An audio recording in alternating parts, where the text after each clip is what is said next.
Welcome, everyone, to the first edition of Just a Minute with Dr. C, aka Nick Clement. Hello, Nick. Hey, how are you? So, we're going to get right to it. We want to talk about The Reading Pig. The Reading Pig is a children's story that you created back in 2016. Can you take a couple seconds and just tell us about where The Reading Pig came from and your motivation and where the heck did it come from? So, I was superintendent at the time, and I had promised to substitute for a second grade classroom.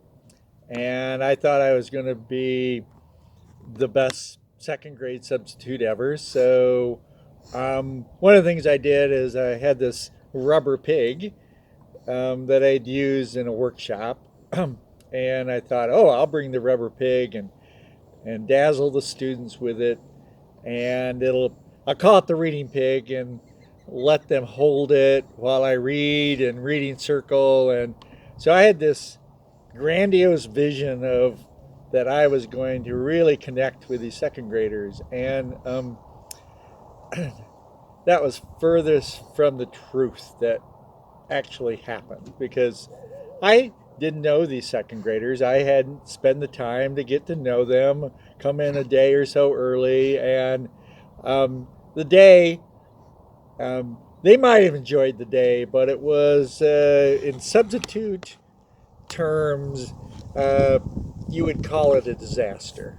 So the Reading Pig stuck with me as a real lesson about, first of all, never forget what it's like to be a classroom teacher, and that just being superintendent and all the responsibilities of the superintendent doesn't translate into being an effective second grade teacher.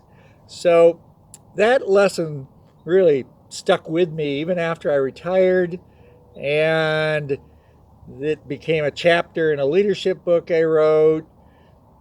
And then somebody suggested I take that story and turn it into a children's story to again emphasize the lesson to both superintendents out there and other educational leaders, that you really got to know what you're doing if you're going to go in and substitute in second grade. And from there, the Reading Pig, as they say, had a life of its own.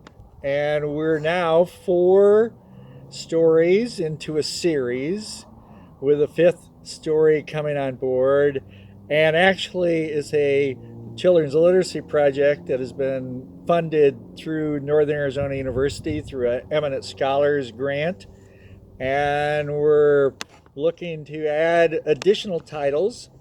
And one of the things I like to do is get people involved. So 3 of the books up to this point have been authored by experts in their field: a librarian, a director of a preschool teacher. So, to me, it started with that lesson in leadership, and now has turned into a bona fide children's literacy project that also involves gifting books to kids. And that's probably one of the best parts about this project, is that we get to donate. We do author reads, and then we donate books to students so they can take them home and read them to their own comfort creature, whether it's a rubber pig or a stuffed animal. And so that's the Reading Pig story up to this point. Nick, that's great stuff, and we appreciate the detail.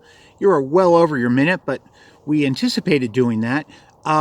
Let's bring this session to a close. Do you have handy the first book? Let's let the audience take a quick look at the cover. I do.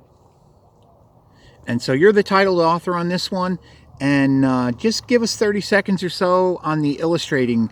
How did that all come together? So the illustrator on all the books is Judy Nostrand, and Judy retired from the Fisher-Price company. She was a lead artist illustrator for the Little People project with Fisher-Price, and she was a friend of a friend, and we were looking for an illustrator, and the friend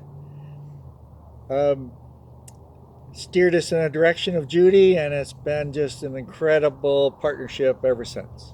Perfect. So the you've spoken about 4 titles, and there's a 5th one in the mix. Tell us the name of the 5th title. Well, the Reading Pig goes to New York City. New York City. It Very takes a, very interesting. Yeah, a great field trip. Well, we look forward to that, and we look forward to another session with Just a Minute with Dr. C. Nick, thank you for your time.